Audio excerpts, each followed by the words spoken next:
Fala, nação rubro-negra! Tá no ar mais uma edição do Fla Show, o canal que é a cara do torcedor apaixonado pelo Mengão. Já, né? Vamos falar? Pode escolher, Vamos já falar? ou agora. É já. Eu acho que já é mais urgente, não é? Dá uma sensação de urgência, mano. Já.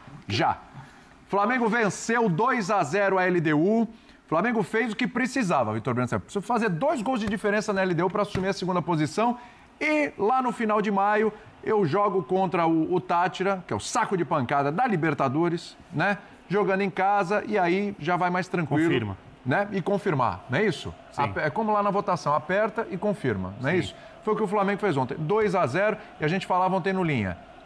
Estreou na Libertadores, não é isso? Eu acho, porque foi o primeiro grande jogo do Flamengo. Já entrando nos questionamentos feitos Vamos lá. por Oswaldo Pascoal e por muita gente, não é só o Pascoal que falou sobre isso, a respeito da formação de ontem. O Felipe pensou numa espécie de jogo que exigia muita pressão de saída de bola, onde os jogadores de lado de campo, de ataque, quando muitas vezes atua com o Gerson ali, ele tinha 2 jogadores de drible e velocidade que gostam de jogar para dentro. Ele tinha 2 laterais que passavam pelo corredor que esses jogadores deixavam, 2 volantes de muita construção, né? E o Gerson como um desses volantes. Eu sempre gosto de lembrar que o Gerson já chegou a fazer isso. No tempo do Rogério, o Rogério colocou o Diego, o meia, e Santos como primeiro volante, e o William Arão como zagueiro, e o Bruno como centroavante. Ele queria muita pressão em saída de bola. O Flamengo esmagou. Conseguiu, esmagou. O adversário. Ele queria que o jogo ficasse desconfortável para o adversário, baseado no jogo do Flamengo de velocidade, intensidade e bastante agudo. Conseguiu. O Flamengo fez isso. O Flamengo fez gol em jogada aérea, né, na coisa da partida, e criou chances para fazer muito mais. Para quem sabe, a gente pudesse ter aqui hoje um sorriso largo, feliz do Oswaldo Pascoal, com no mínimo 3 gols de vantagem. A atuação do Flamengo foi para muito mais do que o 2-0. O Flamengo jogou, para mim, um futebol de nível muito alto, sem o Pedro e sem o primeiro volante. Não tinha o Alan, não tinha o Eric à disposição. Sim. E eu acho que a ideia de ter o Pedro no banco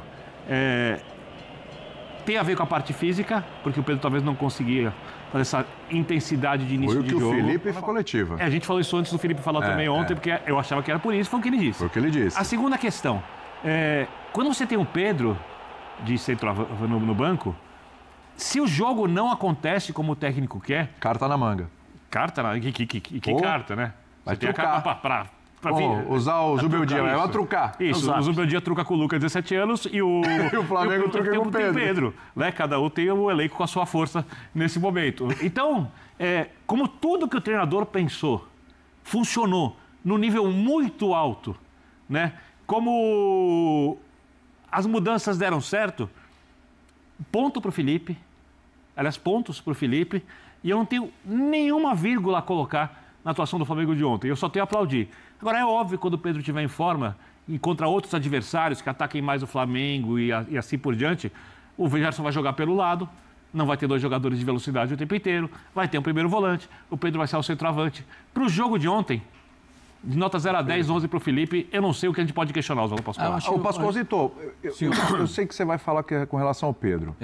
E aí eu vou fazer o seguinte, vou colocar o trecho do Felipe, e aí vou passar a bola para você, para o Zé também, para a gente falar um pouquinho do Pedro, porque era o questionamento de ontem e o homem explicou. Vamos lá. Pedro fez um grande jogo contra o Corinthians, mas, como eu falei para vocês também, para mim existe uma coisa que é a alta médica, que o Pedro está liberado para jogar e ele fez um grande jogo, mas não existe mágica. A alta competitiva, jogar a cada 3 dias, tá no nível dos companheiros, isso é outra história. E o Pedro não está no nível dos companheiros fisicamente. Ele não está. Eu sou o que mais quero colocar o Pedro.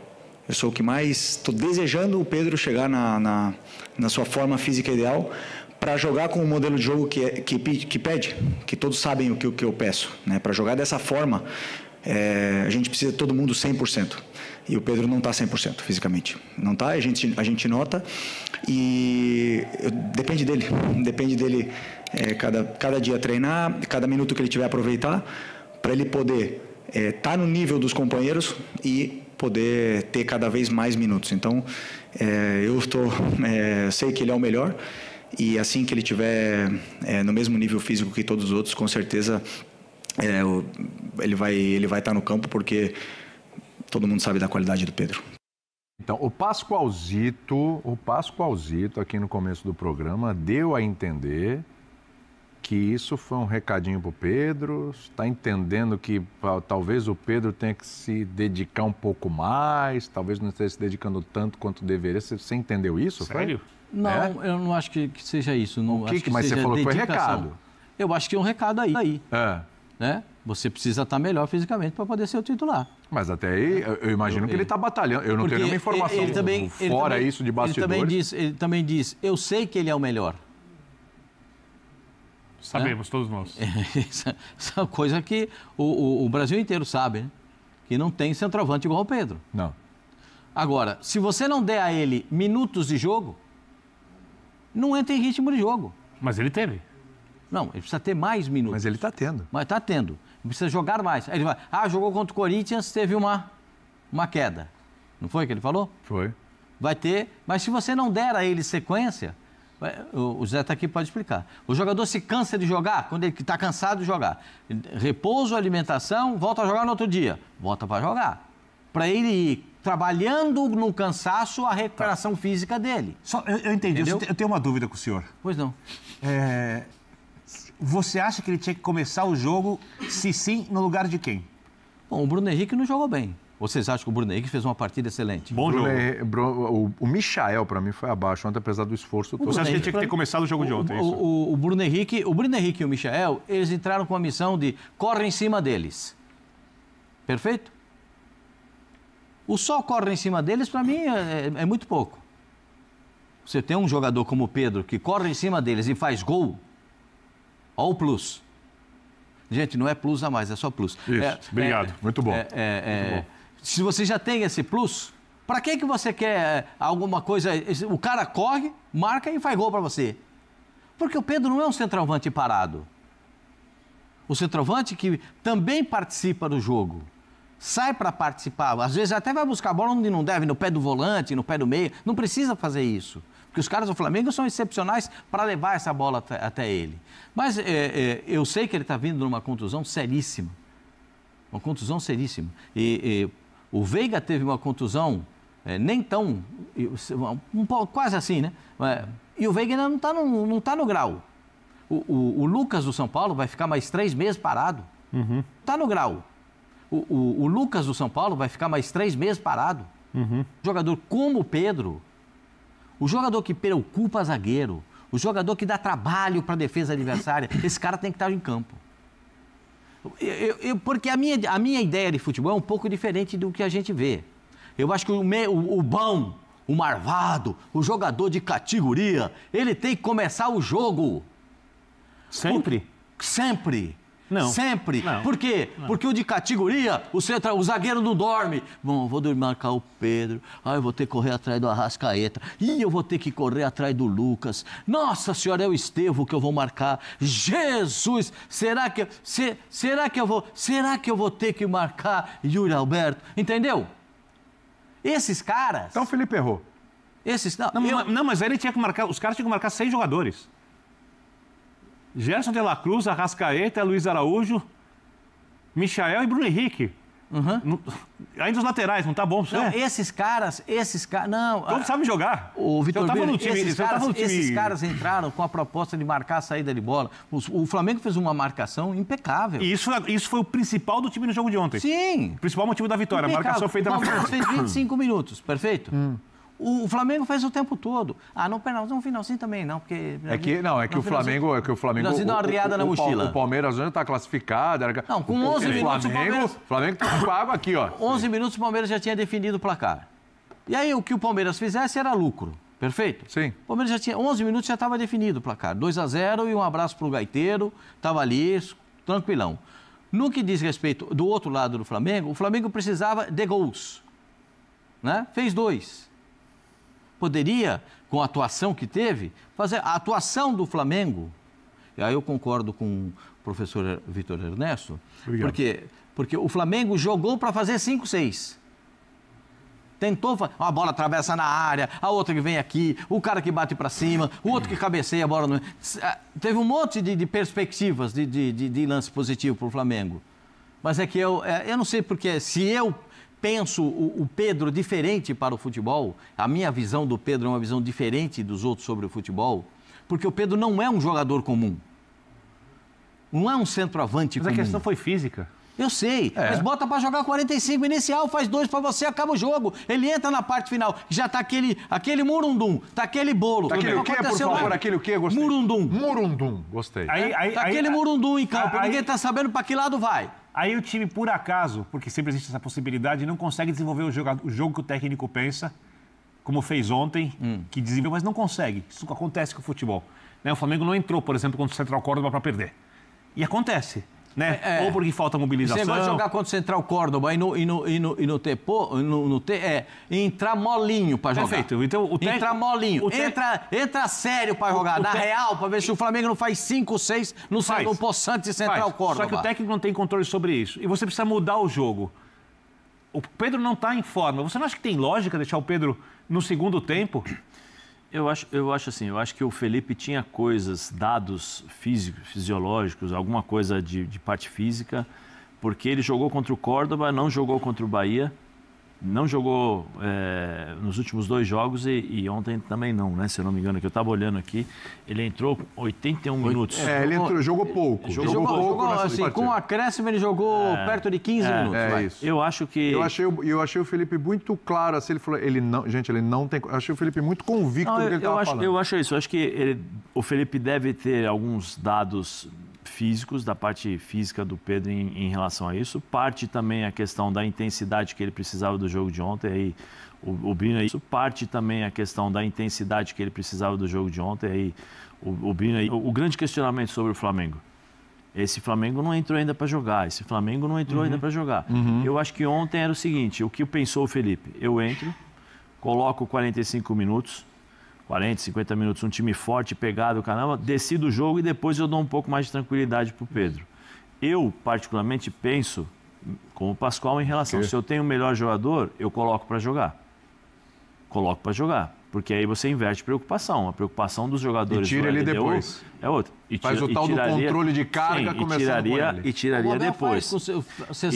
Tiraria depois. Mas eu acho assim, eu acho que o Felipe acho que provavelmente ele tinha algumas coisas, alguns dados, algumas coisas nas mãos para poder fazer essa administração do Pedro, porque o Pedro entrou ontem.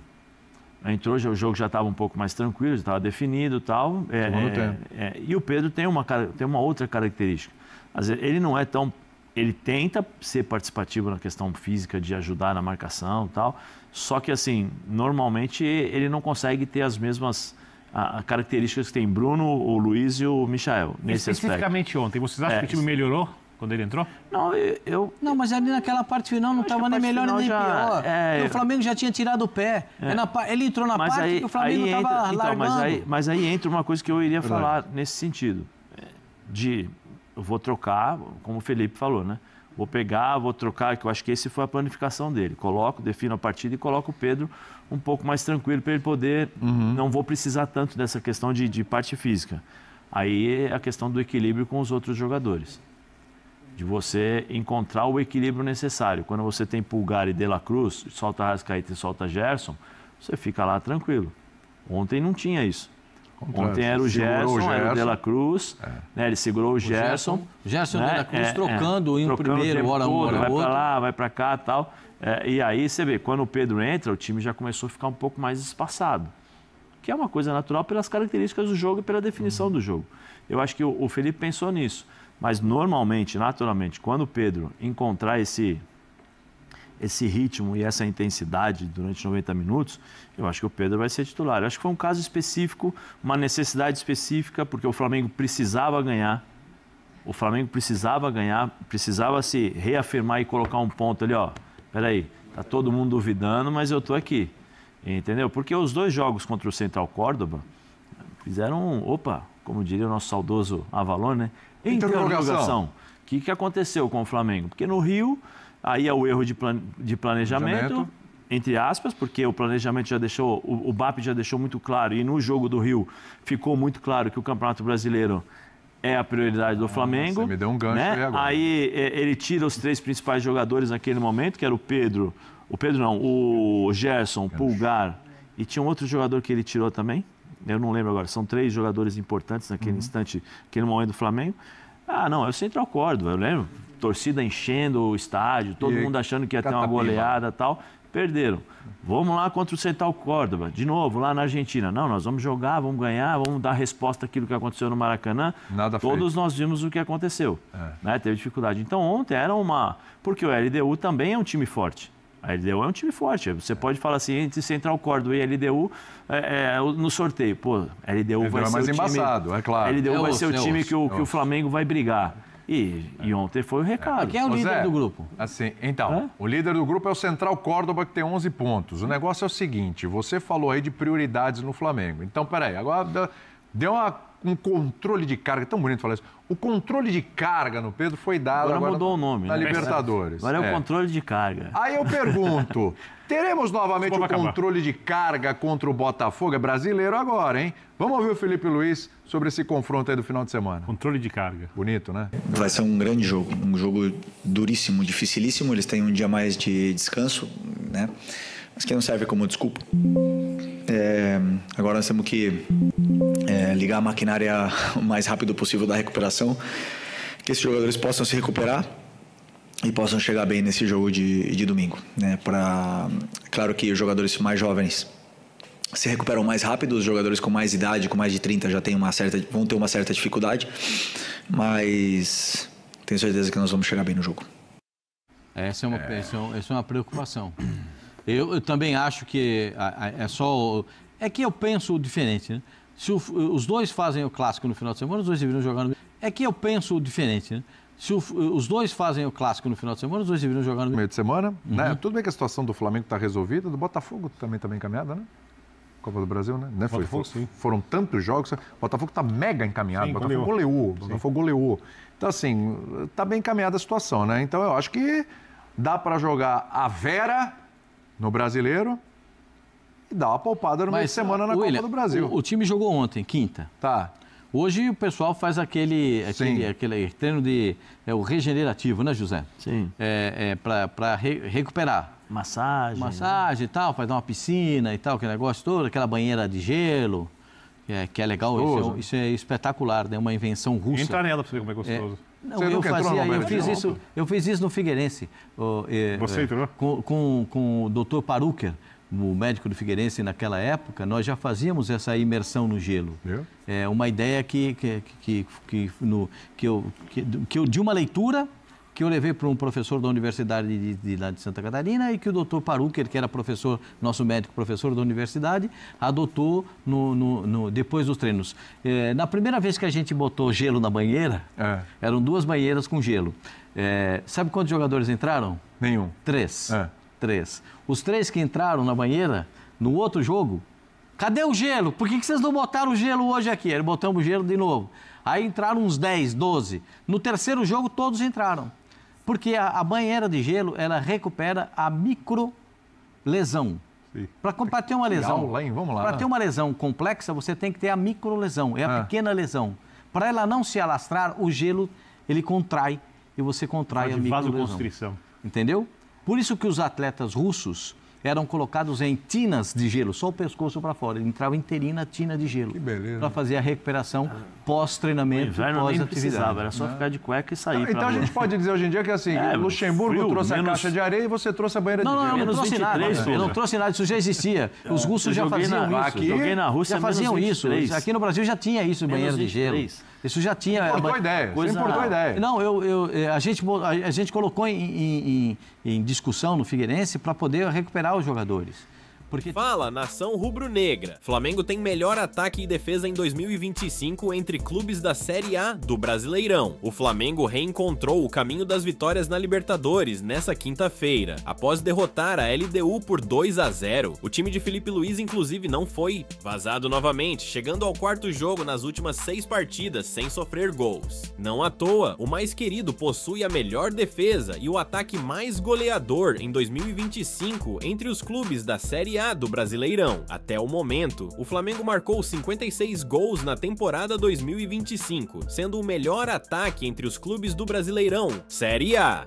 Além do bom desempenho ofensivo, o Mengão também é o time que menos sofreu gols, sendo vazado em apenas 15 oportunidades. O levantamento foi feito pelo R10 Score. O bom desempenho ofensivo e defensivo do Flamengo, inclusive, tem se refletido na temporada. Afinal, o time de Felipe Luiz ocupa a 2ª colocação na tabela do Brasileirão, com 17 de pontuação. Nesse ínterim, o mais querido soma 5 vitórias, 2 empates e 1 derrota.